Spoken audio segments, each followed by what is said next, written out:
경제적으로는 굉장히 지금 데이터들이 안 좋습니다. 실제로 그죠? 예, 자동차 판매도 지금 위축되는 모습을 보이고 있고 이런 상황에서 주가도 망가지고 과연 투자를 하는 게 맞는가? 예, 저는 땡큐라는 거죠. 자, 한번 질문 한번 드려보겠습니다.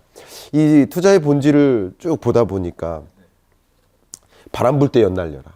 네. 물 들어올 때 배를 띄워라. 네. 이런 문장이 굉장히 와닿았었습니다. 이게 정말 이 작가, 소설가의 마인드로 경영경제를 다루는 분 같다는 생각을 저는 개인적으로 했거든요. 네. 주식 투자하다 보면 투자의 본질로서 뭐 재무제표 분석, 뭐 아니면 뭐 어떤 밸류에이션이 어떤지, 뭐 기업 분석도 하고 이런 거 다 중요한데 전문인께서 보시기에는 이 주식에 있어서 가장 중요한 거, 주식 투자를 하는 데 있어서 가장 중요한 거 어떤 것을 좀 말씀해 주실 수 있을까요? 방금 말씀드렸듯이 우리가 선택을 할 때는 스탁 피킹이든 아니 뭐 부동산을 뭘 살 건가에 대한 피킹을 할 때는 핵심 자산이라는 그 원칙을 갖고 희소성이 있는 핵심 자산을 사야 되는 게 원칙이라면 어떻게 살 건가? 싸게 사야 되잖아요. 그렇죠. 네, 싸게 사야 되는데 싸게 언제 사는가는 존 템플턴 경이 이렇게 얘기했어요. 주식이 싸게 거래가 되는 이유는 뭔가 비관적이기 때문에 싸게 거래가 된다는 거죠. 네네. 근데 우리는 보통 투자를 어떻게 하려고 하냐면요. 아주 낙관적일 때 싸게 사려고 해요. 그렇죠. 낙관적인데 어떻게 싸게 거래가 됩니까? 낙관적이면 모두가 다, 와, 시장이 계속 좋을 거야 라고 생각해서 마치 작년 우리 주식 시장에 뭐 3,300 갈 때 네. 4,000포인트 갈 것처럼 네. 여겨지고 그리고 코로나 때는 시장이 한없이 무너지면서 1,100 정도 갈 것처럼 그렇게 아주 극단적으로 비관적이었었죠. 네.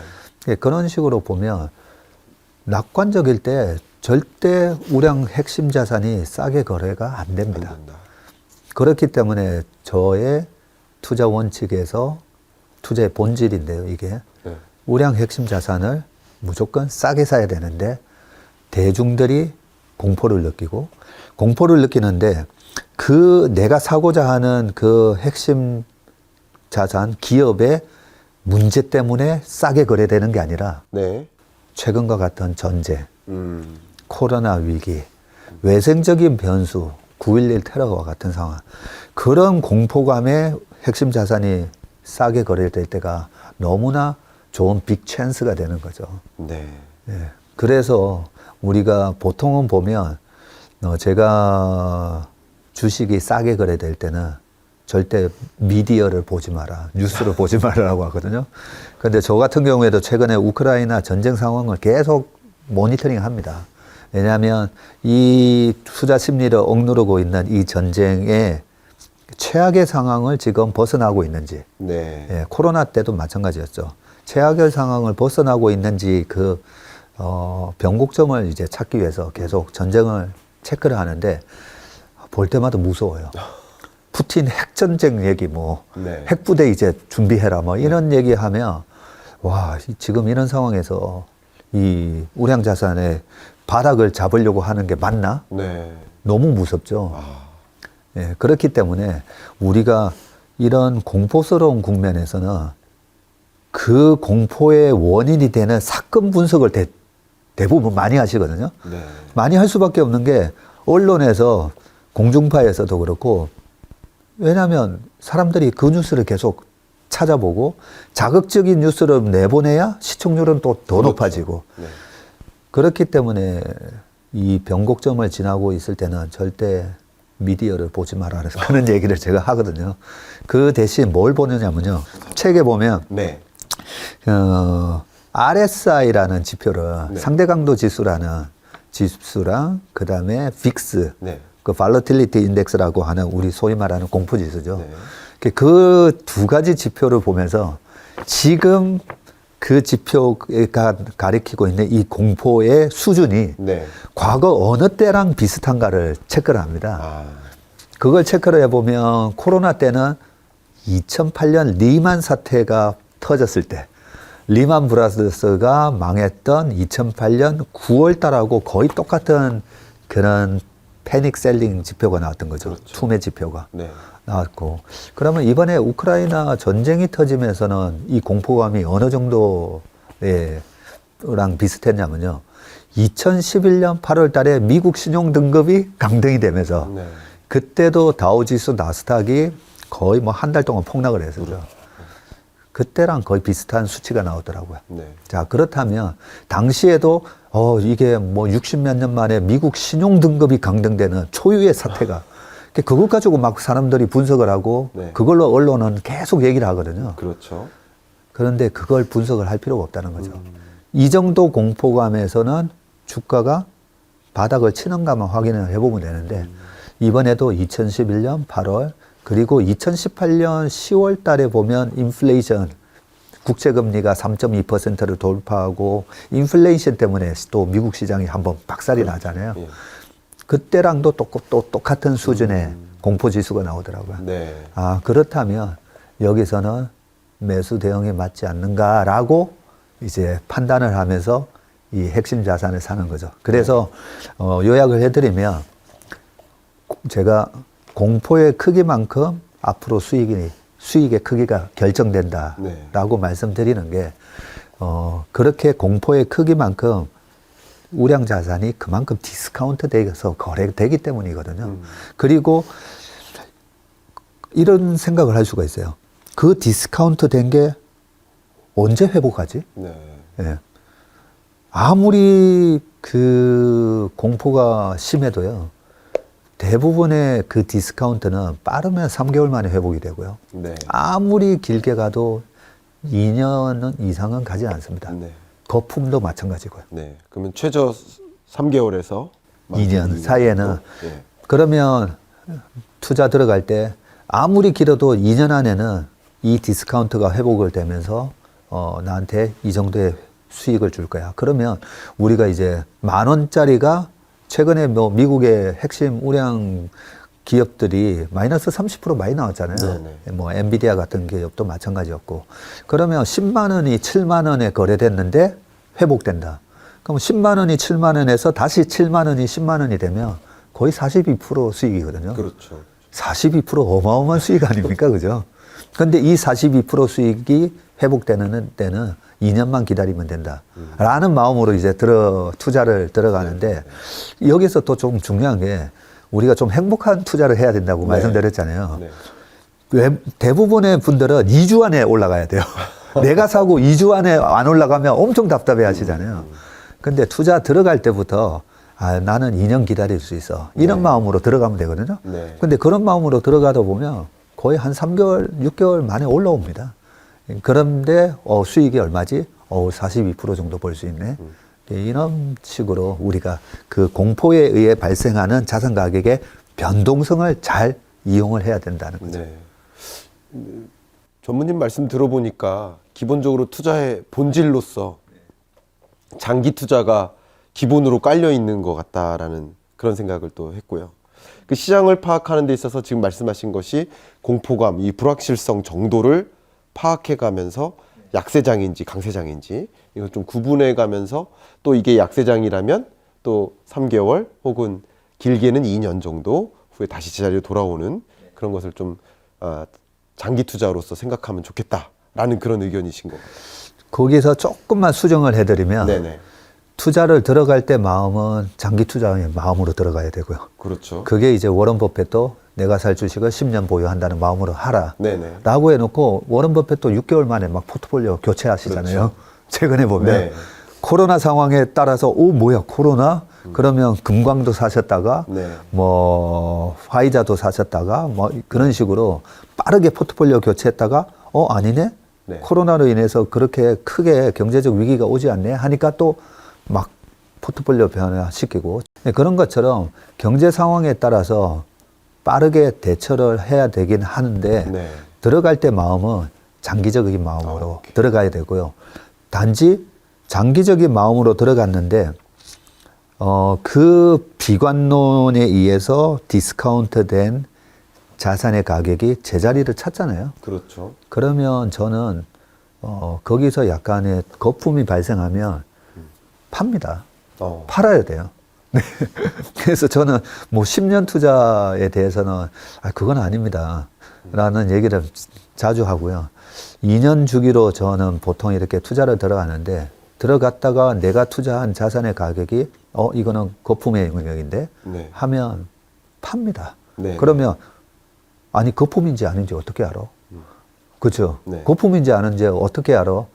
그거는 많은 사람들이 그 주식 좋아, 그 산업이 좋아라고 하면 그거는 저는 거품이 생겼다라고 생각하고요. 그래서 10명 중에 7명 이상이 좋다라고 얘기하는 부분이 있어서는 상당히 거품이 끼어 있을 가능성이 높다라고 판단을 하고, 물론 이제 PER, PBR, PEG 등등 여러 가지 지표를 저희는 펀더멘탈 분석을 하긴 하지만 그런 부분이 있어서 너무 낙관적인 분위기에서 가격이 거품이 생기면 저는 팔아야 된다라고 생각합니다. 그게 설사 1년이 안 됐더라도. 그렇군요. 그러니까 들어갈 때는 장기 투자를 계획하고 들어가지만 우리가 목표했던 수익률 정도를 달성하거나 뭐 하면 적절한 시점에 리밸런싱을 하거나 뭐 이제 수익 실현을 한다, 이런 말씀이신 것 같아요. 아주 좋은 투자 기법이라고 생각이 됩니다. 네. 지금 이 책에서 좀 강조하는 그 표현 중에 시장을 이기는 네. 전략, 그 시장을 이기는 포트폴리오 구성 전략, 이 부분을 좀 소개해 주셨어요. 예. 다는 아니더라도 요거만큼은 꼭 실현을 하셔서 시장을 이겼으면 좋겠다 하는 것을 좀 소개해 주시면. 예. 이게 굉장히 중요한 이제 어떻게 보면 이제 전술에 해당되는 부분이죠. 네네. 네. 크게 우리가 자산 배분은 방금 말씀드렸듯이 부동산이든 주식이든 우량 자산을 공포스러울 때 네. 비중을 늘려가는 게 맞고요. 그거는 이제 자산 배분의 원칙. 네네. 공포스러울 때 더 늘려라. 네. 예, 그게 원칙이라고 생각한다면 포트폴리오로 시장을 또 이기는 방법이 있는데요. 네. 그 포트폴리오 시장을 이기는 방법은 강세장이라고 해서 모든 사람이 돈 번 건 아니잖아요. 그렇죠. 예, 재작년 2020년 코로나 이후에 시장이 1430에서 3300 가는 동안 돈 못 버신 분들도 분명히 있잖아요. 네. 예. 그러면 왜 못 벌었을까라고 생각해 보면 거기서 이제 아까 처음에 얘기했던 희소한 핵심 자산을 사야 되는데 네. 코로나로 인해서 모든 주식의 가격이 박살이 났을 때 제가 쓰는 표현이 있는데요. 정말 마이너스 80%의 대박앤 세일을 하는 네. 보통 블랙 프라이데이 뭐 이런 거 있잖아요. 네. 블랙 프라이데이 때 사진에 보면 이제 셔터문이 올라가기 전에 막 줄 서 있다가 네. 셔터문이 딱 올라갈 때 막 뛰어가잖아요. 네. 예. 막 뛰어가서 두루마리 휴지 사지 말라는 얘기를 하는 거죠. 예.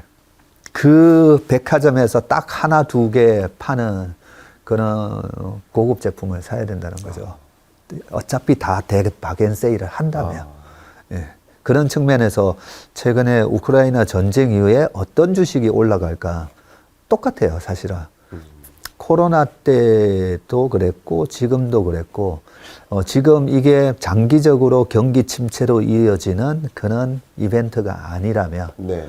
그렇다면 올라갈 때는 또 희소하고 인플레이션을 증가시킬 수 있고 많은 사람들이 그 제품에 대한 로열티가 아주 많은. 어떻게 보면 이제 그 모노폴리라고 하는 독점력. 네. 예. 이거 아니면 다른 거 살 대체제가 없는 거. 네. 그런 주식을 사야 되는데 네. 그게 이제 포트폴리오 전략에서 이런 기술적인 눌림목에서 뭘 사야 되느냐. 항상 보면 그 시대를 패러다임을 바꾸고 있는 그런 혁신 기업과 실적이 탄탄한 기업 위주로 사야 된다는 점이고요. 그런 측면에서 최근에 한 2년 동안에 보면 바이오 주식이 별로 힘을 못 썼잖아요. 네. 예, 코로나에 대한 치료제, 뭐 백신 이런 걸로 반짝했다가 다 떨어졌고 오히려 돈을 왕창 벌었던 시젠 같은 그런 코로나 진단 키트는 실질적으로 돈이 들어왔으니까요. 네. 그러니까 주가가 엄청 올랐다가 최근에 이제 조정을 받고 또 있기는 하지만 네. 그런 식으로 실적이 나오는 바이오는 올랐지만 네. 신약 개발해서 계속 돈이 들어가야 되고 언제 신약이 나오는지 불투명한 그런 기업들의 주가는 못 올랐어요. 그렇죠. 예.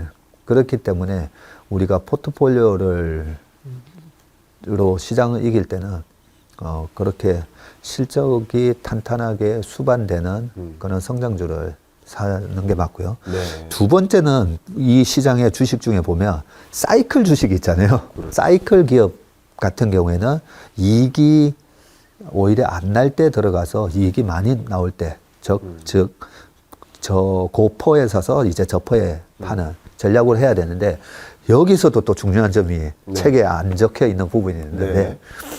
이 사이클 기업은 네. 독점력이 있는 사이클 기업을 사야 돼요. 어. 네. 그러면 삼성전자 하이닉스 같은 경우에는 디램 부분에 있어서 굉장히 독점력이 있죠. 그렇죠. 예.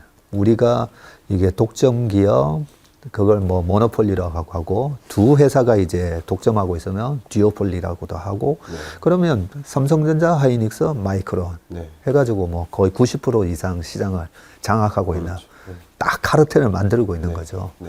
그러니까 뭐 반도체에 뭐 사이클이 둔화된다, 뭐 가격이 떨어진다 하면 요 세 업체가 생산을 조절하면서 가격을 적절하게 서로 조절을 해요. 네.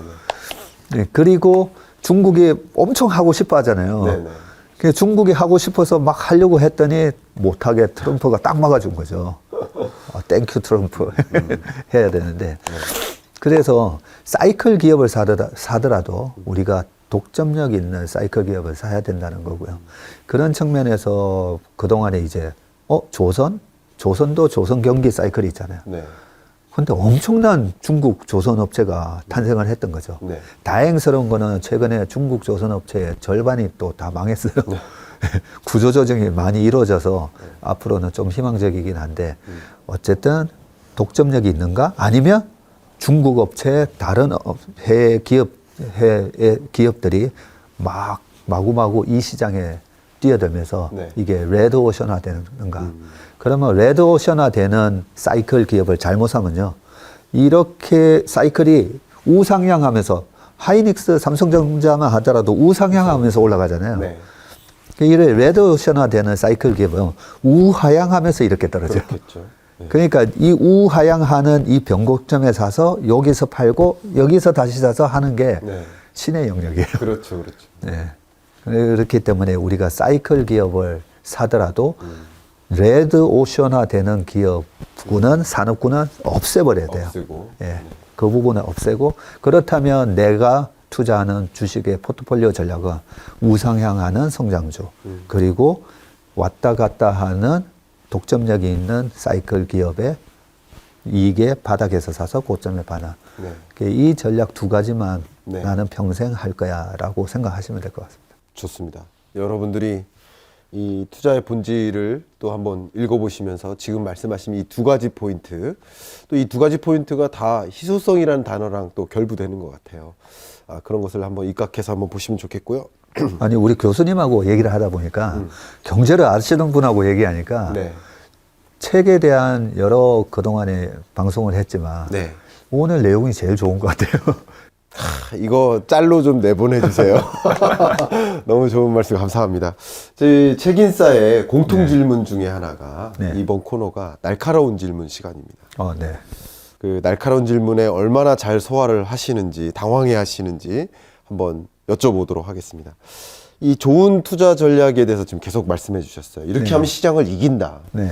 그런데 2022년 1분기 같은 이런 시장, 네. 이런 시장은 그냥 이길 수가 없는 시장 아닙니까? 하는 저는 그런 생각을 하게 됩니다. 네. 이런 시장에선 그냥 아예 주식시장으로부터 이탈해 있다가 나중에 들어오는 게 낫지 않는가 하는 의문들을 분명 갖고 계실 거예요. 네.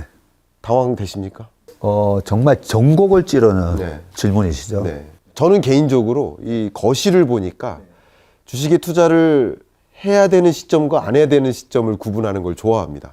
근데 22년 1분기 같은 경우는 아예 나와 있는 시장 이렇게 저는 생각을 해왔는데 이런 부분에 대해서는 어떻게 의견을 주십시오. 네. 너무 좋은 질문을 해주셔가지고요. 2022년 지금 1분기고, 그죠? 코로나가 터졌던 2020년 1분기도 마찬가지였고, 그죠? 그렇죠. 네. 경제적으로는 굉장히, 지금 데이터들이 안 좋습니다. 실제로, 그죠? 네. 예, 자동차 판매도 지금 위축되는 모습을 보이고 있고, 이런 상황에서 주가도 망가지고, 과연 투자를 하는 게 맞는가? 네네. 예, 부분에 있어서, 저희 회사가 아직 라이센스가 안 나와서 어떤 투자의 가이드를 제시를 못 해드리기 때문에 제가 우회적으로 네. 1월 말에 이제 3프로TV에서 진행을 할 때 네. 우회적으로 이렇게 표현을 했습니다. 요즘 이런 국면에 돈을 빌려서, 왜냐하면 1월 28일이 그 RSI가 우리나라 코스피의 책에 제가 써놨던 네. 주봉상의 RSI가 또 30 이하로 떨어져서 2018년에 그 기회를 줬고, 그리고 2020년 코로나 때 기회를 줬고, 그 이후로 또 주식을 사면 거의 먹을 확률이 아주 높은 그런 찬스를 줬기 때문에, 이럴 때는 개인적으로 정말 실질적으로 제가 대출을 되게 많이 알아봤어요. 네. 대출을 많이 알아봤는데, 저 같은 경우에는 마이너스 통장도 없는데 대출이 안 되더라고요. 그게 아마 개인 총량제 뭐 이런 것 예, 때문에 그렇겠네요. 아마 안 되는 것 같더라고요. 예, 그래서 어떤 식으로든 이제 돈을 땡기긴 땡겼는데요. 네. 그래서 우리가 사건 분석을 하는 게 아니라, 지금 주가에 대한 이 경제에 대한 공포감이 어느 정도 수준인지를 파악해서 네. 그 지표가 나오면 용기 있게 이제 투자를 하는 게 중요한데요. 이런 지표가 없으면 왜 제가 RSI나 빅스를 말씀드렸냐면, 이번에 빅스도 거의 또 40까지 갔었잖아요. 그렇죠. 예. 왜 말씀을 드리냐면, 우리가 과거에 대한 기억은 자꾸만 잊어버립니다. 네. 코로나 때 우리가 얼마나 공포스러웠는지 지금 아마 많이 잊어버리셨을 거예요. 네네. 내가 다음에 코로나 위기가 오면 나 정말 주식 지를 거야 라고 해놓고 오미크론 터지니까 못 지르잖아요. 네. 예, 그런 것처럼 우리가 그 과거 사건에 대한 부분은 기억을 할 수가 없고요. 하지만 대중들이 어느 정도 공포감을 느꼈는지는 이런 지표에 너무 잘 나와 있는 거죠. 빅스의 30년 차트, RSI의 30년 차트 같은 걸 보면서. 그렇기 때문에 지금 이럴 때 피해 있어야 된다는 생각 때문에 많은 사람들이 주식을 팔아서 가격이 싸진 거거든요. 네. 네. 그래서 저는 땡큐다는 거죠. 감사합니다. 저희 고객들도 이렇게 싸게 주식을 살 수 있게 해주셔서 감사합니다. 라는 마음으로 주식을 사고요. 네. 네, 그게 아까 말씀드렸듯이 6개월에서 2년. 네. 전쟁은 어떻게 될 건가? 이 전쟁이 과연 오래 갈 건가? 라고 생각하면서 이 부분도 결국은 뭐 모르죠. 네, 네. 네, 모르는데, 그러면 이제 2차 세계대전을 또 찾아봐야 되잖아요. 네, 네. 2차 세계대전에 주가는 어떻게 됐나. 3개월 뒤에 보니까 주식시장을 이제 그 거래 정지 시켜놨다가 3개월 뒤에 보면 주가가 다 또 급등했거든요. 네. 다시 자리에 돌아오죠. 네. 2차 세계대전도 꽤 6년 동안, 오랜 기간 동안 됐음에도 불구하고 네. 주가는 빠르게.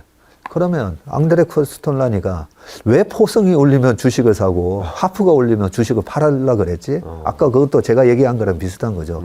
아니, 포성이면 전쟁인데. 그렇죠. 아니, 이거는 코로나도 아니고 이게 전쟁인데 사람이 저렇게 죽고 엄청나게 도시가 파괴되는데, 아니, 이런 상황에서 주식을 사는 게 맞아? 네. 왜 그래? 왜 포성이 올리면 주식을 사라 했지? 그리고 최근에 우크라이나의 이 파괴된 도시를 보면요, 막 마음이 너무 아픈데, 그 도시들을 서방의 기업들이 나중에 이제 러시아가 이기기보다는 아무래도 서방에서 지금 지원해준 독일, 미국, 영국 기업들이 나중에 가서 저 재건 사업을 다 하겠구나. 저기 엄청난 철광과 콘크리트와 네. 화학 제품들이 쓰이겠구나. 알겠구나. 그래서 앙드레 코스톨라니가 포성을 주식을 사라 그랬나? 네. 뭐 이런 생각을 하는 거죠. 예, 그렇게 우리가 생각을 해보면 이번에도 2022년 1분기도 저는 좋은 주식을 살 아주 좋은 기회다라고 적기다. 생각합니다. 네. 말씀 중에 제가 자주 하던 표현이 떠올랐습니다. 제가 자주 하는 표현이 이미 알고 있는 불확실성은 더 이상 불확실성이 아니다. 예. 이 전쟁도 마찬가지예요. 전쟁이 발생하기 전까지 불확실성이 고조되고 전쟁이 실제 실현될 때 경제 충격이 오는 거죠. 어떻게 보면 심리적 충격, 공포감이 먼저 오고 후에 실물 경제 충격이 찾아오는 거죠. 그러니까 어떻게 보면 포성과 이 종식의 어떤 그런 교차하는 과정에서 심리와 또 실물 경제 충격이 또 이렇게 교차하는 그런 것들을 생각해 보신다면 주식 투자라는 관점에서 어떤 본질을 가져야 될지 벌써부터 답이 좀 찾아지는 것 같습니다. 여기서 그 이제 투자의 고수분들이 제 얘기를 들으시면 아이 그래도 이런 우크라이나 전쟁의 초기에 딱 빠져나왔다가 네. 아 이게 이제 진정됐네 하면 딱 들어가는 거지. 네. 아이 그걸 막연하게 주식 사는 건 아니지라고 얘기하실 수가 있는데 그게 맞는 얘기예요. 저도 이제 이 떨어지는 구간에서 종종 이제 주식 투자 전문가분들이 떨어질 때 계속 담아라. 네. 근데 저는 어떤 생각이냐면 다 떨어지고 나서 담아야지 왜 추가적인 마이너스를 더 가져오느냐 하는 그 맞습니다. 의문들을 많이 갖고 있는데 그 질문하고 비슷한 거잖아요. 예. 그래서 투자의 고수들은 아 이게 떨어지는 게 아직 더 떨어지는 칼이다. 네. 우리가 떨어지는 칼을 잡지 마라는 말처럼 네. 땅에 딱 꽂혔을 때 사라고 그러잖아요. 네. 근데 그게 말이 쉽지. 예. 땅에 꽂혔는지 아니야 땅에 꽂힌 게 아니야. 네. 지금 지하 1층이고 네. 지하 2층 3층까지 뚫고 내려갈 거야. 이런 얘기들이 많아질 거고요. 그렇죠. 결국은 그 투자의 고수들은 땅에 꽂힌 걸 보고 돌아섰을 때 예. 설사 내가 판 가격은 10,000원에 팔았지만 네. 15,000원에 또 더 살 수가 있잖아요. 고수들은. 네네. 근데 우리 일반 그 아마추어 투자자들은 절대 그렇게 못 한다는 거죠. 그러면 그냥 아마추어 투자자들은 공포감이 느껴질 때마다 오히려 사서 기다리는 게 낫지. 그걸 잽싸게 팔고 바닥 확인하고 들어가고 네. 그거는 이제 고수의 영역이고 그거는 또 분명히 맞는 전략인데 네. 일반인들이 따라하기 힘든 전략이라는 거죠. 그렇군요. 이 투자 철학과 투자 어떤 테크닉 이런 것까지 저는 이 본질을 좀 알게 되는 기회인데 이 날카로운 질문 두 번째입니다. 박세익 전무님 이런 질문 많이 들어보셨는지 모르겠지만 이렇게 매우 냉철한 조언을 잘 해주고 계시고 일반 투자 전문가들이 얘기해주지 못하는 그런 말씀, 이 본질적인 이야기까지 해주셔서 저로서도 많이 배우는 시간입니다. 그런데 박세익 전무님도 네. 지금 주시는 조언처럼 네. 똑같은 방식으로 투자 의사결정을 하시는지 네. 궁금합니다. 해야죠. 그렇게 하십니다. 네. 우리가, 저는 많은 원칙들을 좀 가지고 있거든요. 그래서 이제 그 레이 달리오가 쓴 프린시플이라는 그 원칙 책도 보면 그 냉철해 보이는 레이 달리오조차도 네. 자기의 원칙들을 다 투자의 원칙들을 시스테마이제이션 시켜 놓는다라고 얘기하더라고요. 저는 그걸 되게 공감이 가는 게 네. 우리도 동물적인 본능을 갖고 있는 인간이기 때문에 네. 내 원칙대로 액션을 잘 못합니다. 그렇군요. 예, 절대 잘 못해요. 그렇기 때문에 이제 퀀트 베이스로 자동 매매하는 시스템들이 많이 만들어졌고 지금 미국에서 거래되는 매매의 40%는 기계가 매매한다고 할 정도로 많이 이제 기계화 시키는 이유가 이 원칙을 고수하는 게 힘들 거거든요. 우리가 인생을 살아가면서도 마찬가지지 않습니까? 네. 예, 몸에 안 좋은 거 안 먹어야 되고, 예, 충분한 수면 시간 갖고, 네. 운동 열심히 해야 되고, 네. 다 알잖아요. 네. 근데 하기 힘들잖아요. 하기 힘들죠. 예. 예, 투자도 마찬가지입니다. 하기 힘들어요. 네. 아무리 유튜브 내가 이렇게 공부를 열심히 했는데, 제가 이제 한 1,000명 이상 분을 만났고, 지금도 많은 개인 투자가 분들을 만나고 있는데, 이제 자괴감이 든다는 거죠. 네. 예, 전문의 말씀도 듣고 했는데, 결국은 밑에서 못 샀어요. 안 됩니다. 예, 그렇기 때문에 확고한 원칙과 함께 그걸 실행할 수 있는 실행력. 그래서 우리가 성공의 99%는 실행이라고 하는 것처럼 그 실행하는 걸, 어떻게 보면 이제 거의 기계화 시켜놔야 돼요. 네. 네. 그러면서 이제 그 기계화 시키는 것 중에 하나가 저는 이제 회의를 하잖아요. 네. 우리 아침에 오늘도 13명의 직원들 앞에서 아니 내가 정해놓은 이 투자의 원칙이 여기 있는데 뭐 여기서 안 사면 어떡하느냐. 네네. 그렇게 말하면서 저도 무서워요. 무섭지만 원칙대로 해야 된다는 거. 그 큰 원칙을 지켜나가는 게 중요하고 네. 실행하는 거. 네. 결국은 액션하는 거. 아, 네. 네. 너무 이렇게 원칙들을 쭉 말씀 주셨는데 사실은 그 원칙대로 하기가 어려운 사람들한테도 그 원칙을 지켜나갈 수 있도록 독려까지 해주시는 그런 북토크 내용인 것 같습니다.